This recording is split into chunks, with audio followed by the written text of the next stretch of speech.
Bonjour à toutes et à tous, c'est Maxence de la page Vitaletheia, pour ceux qui ne savaient pas comment on prononce. Voilà, c'est une contraction de deux mots grecs. Donc je vous laisse aller voir la définition, la courte définition que j'en ai laissée sur ma petite page. Je voulais juste faire cette petite vidéo en réaction à un live qui a eu lieu entre Gilles Lartigot et François Benavente. Gilles Lartigot est l'auteur de deux livres très intéressants, Hit et Hit 2, que je n'ai pas lu, je dois le signaler, mais j'écoute de temps en temps Gilles Lartigot et ce depuis 2 ans.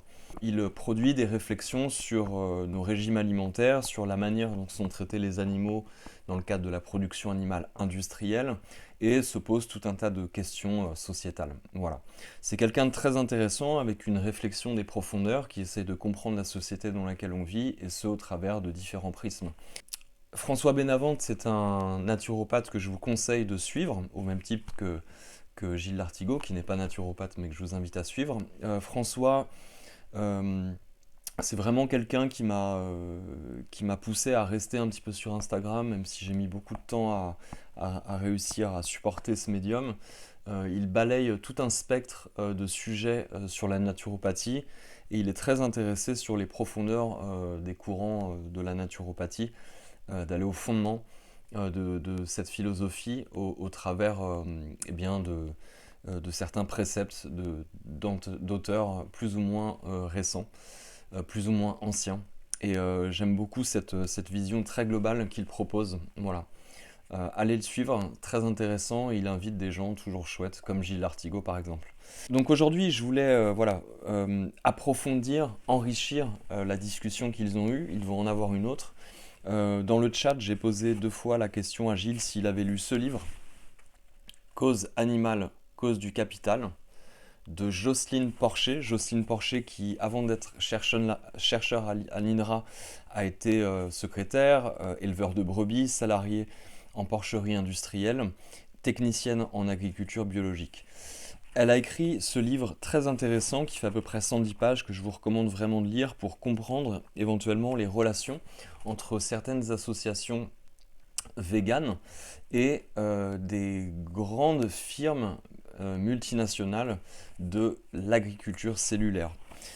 Et on va voir ce que c'est dans un instant. L'idée, c'est ça, c'est d'approfondir la discussion, puisque apparemment Gilles n'a pas lu le livre. Il a suspecté de connaître le sujet derrière ce livre, mais ce qu'il a répondu n'était pas satisfaisant. Il ne l'a pas lu, c'est pas grave. Comme moi, j'ai pas lu ses livres, mais je vais le faire.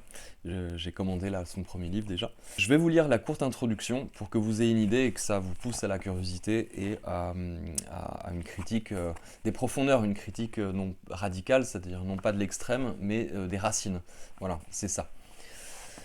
Donc, je vous lis la petite introduction. J'ai commencé l'écriture de ce petit ouvrage en 2014 dans le fil d'échange que j'avais eu avec la sociologue Nadia Verrier et de la suggestion qu'elle m'avait faite d'une publication pour l'une des collections des éditions Le Bord de l'eau. C'est la maison d'édition de ce livre-là.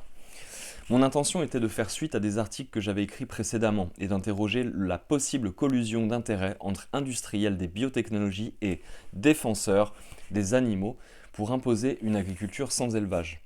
L'idée que la clean meat, la viande propre, était le point de rencontre entre ces deux types d'acteurs était davantage une intuition qu'un argument étayé. Les défenseurs des animaux apparaissaient alors de façon croissante dans les journaux nationaux, mais le développement de l'agriculture cellulaire, CellAg, semblait encore à beaucoup un événement improbable. Parlant de ma proposition, je me voyais souvent, de la part des militants véganes notamment, renvoyé à la théorie du complot ou, de la part de collègues, au nombre incalculable de projets de substituts à la viande n'ayant jamais abouti. Entre les premières phrases de ce livre, qui sont restées les mêmes, et le paragraphe que j'écris actuellement, il s'est donc écoulé plus de 5 ans. C'est un livre de 2019. Mais ce long délai me permet de réaliser à quelle vitesse considérable les hypothèses que j'avais formulées ont trouvé une validation croissante.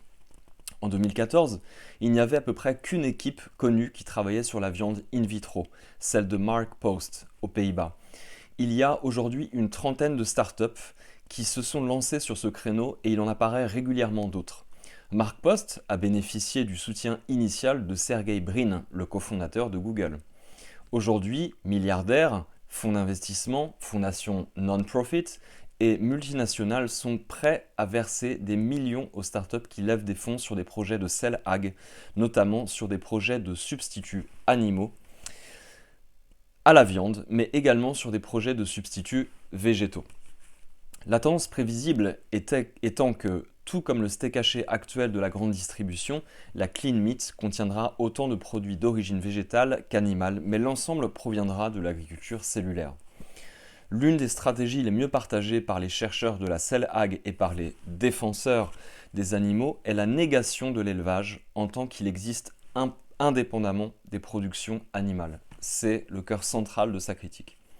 Tout rapport de travail avec les animaux de ferme serait violent, désastreux pour l'environnement et pour la santé, quel que soit le système de production. En refusant d'avoir une perspective historique sur les transformations qu'a provoqué l'expansion du capitalisme industriel sur nos relations aux animaux, en déniant le fait que l'on puisse poser une critique radicale des systèmes industriels et défendre l'élevage, les promoteurs de la cell ag et les défenseurs des animaux imposent la clean meat comme la seule solution. Il n'y a pas d'alternative, clament-ils, à la longueur de colonne en affichant ainsi leur soutien au système économique actuel, cela en complète contradiction avec le projet émancipateur, respectueux, révolutionnaire qu'ils sont supposés porter. Or, il est possible de sortir les animaux des systèmes industriels sans les sortir de nos vies. Entre l'agriculture industrielle qui massacre les animaux et la cell ag qui va les faire disparaître, il existe une autre voie: refaire de l'élevage.